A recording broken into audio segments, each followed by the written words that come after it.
Okay guys, that's me. That's my table mill, and that's a piece of rod I've cut off, and I've marked a center mark out here, which has been done very accurately because that's got to be the dead center out here and on the other side. So normally I would use a center punch for normal jobs, but for this I'm going to use this mounted on my mill machine, and that will make the mark on my item, and then finally I will drill on that mark. So it's going to be very accurate. Let's just tighten this, and let's put this item here. The mill table has a groove there. It's like a double V shape, and it will hold your piece almost true vertical. I'm not worried about half a degree or quarter of a degree out. I'm going to take some machine oil, and I'm going to put a little bit out here so that the material doesn't get stuck when I'm pushing it in.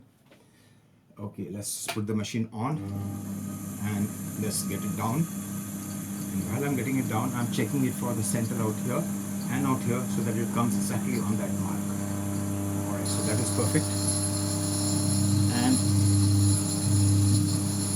that is also perfect. Just a bit of an adjustment. Yeah, got it. Alright, so I've got the dead center there, and I've got a dead center here, and I'm going to punch in the mark now. Slightly out here. Let's just adjust it a bit and just get down. Just a little bit out. Okay, so I'll adjust it with the table. So I'm going to move the table down there a little bit and get a fine adjustment as I can. This is very important. Alright, so we've got the final adjustment. Restarting, and I'm going to now make a mark.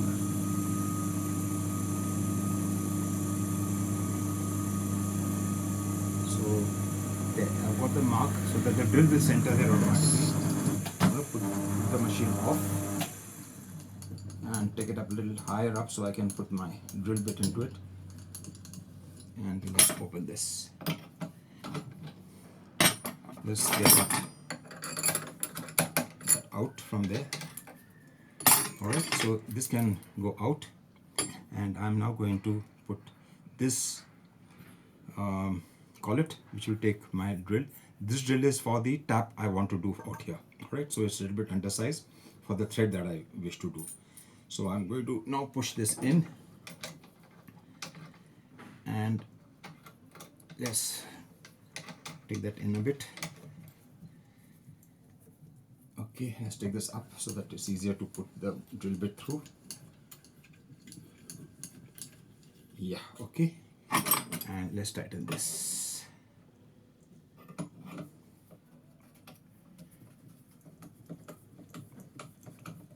I'm going to tighten this really well because I don't want the drill bit slipping when it goes much more deeper into the job. So there is a mark over there, a hole on which I can put a drill bit, and I'm going to tighten it.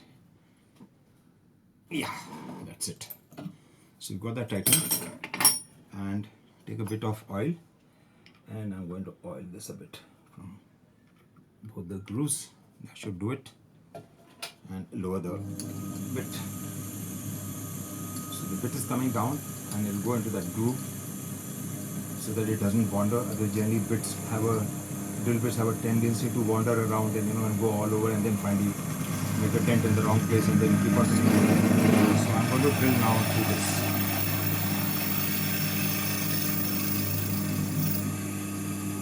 Okay, it tends to get stuck, so I'm going to stop the motor, and I'm going to tighten that once more. Obviously it is not tight enough, and I don't want this to slip.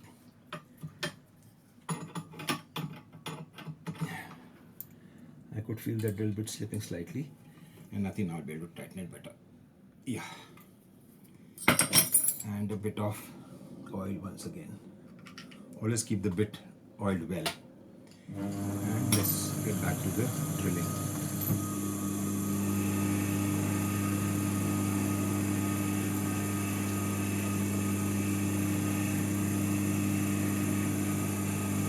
You see the burr coming out, the aluminum that is being chopped coming out and being thrown out. If I find that this is not happening, I know that the drill is getting stuck, and I will then take it out. I will take the drill out, remove all this, check there's nothing stuck there, and another bit of oil there. That should do the trick. And let's get it back in.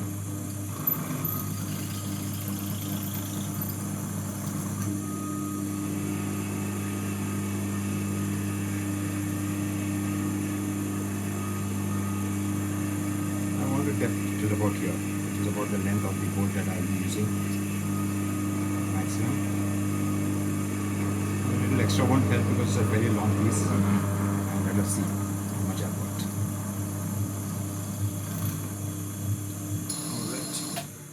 Let's see what's getting stuck here. Yeah, see, this aluminum tends to stick because it's a soft metal, so it gets stuck in the grooves and doesn't let it drill properly. So one last time, a little bit of oil, and let's drill it back in. And now whatever depth I get should be good enough. Yeah, she's again taking out the material.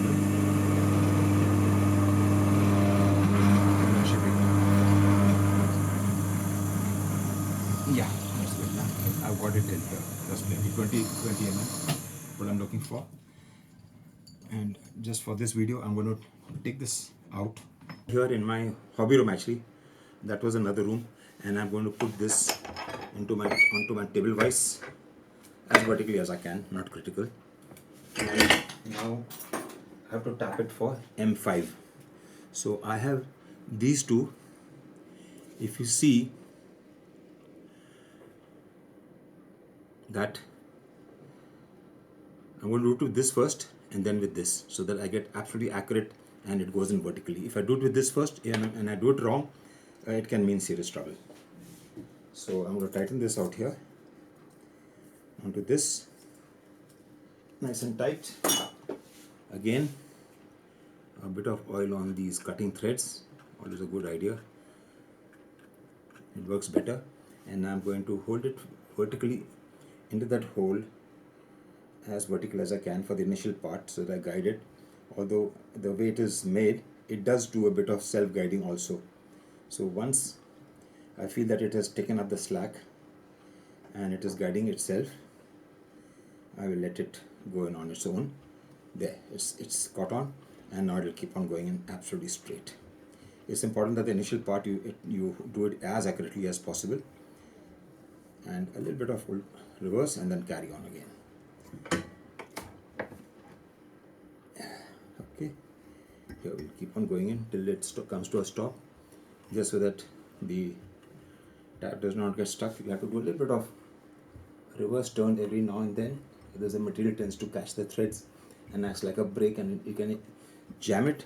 And if these things are very thin, 2 mm, 1.5 mm, they can break inside. Once it breaks inside your item, you can never take it out. You have to start all over again for another new piece. Start from scratch. Okay, I can feel it tightening up, so it's not going to go any further.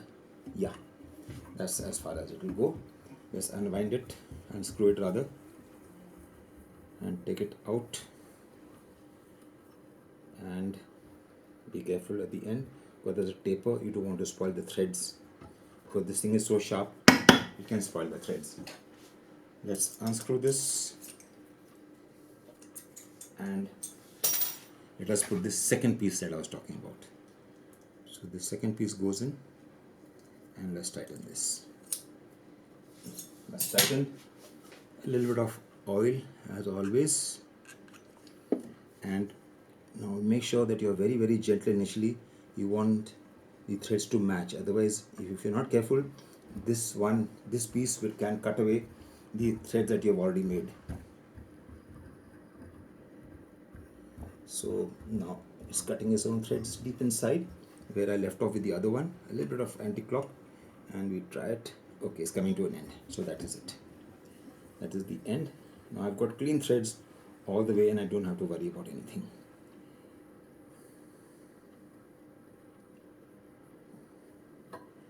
Alright, so let's get this out.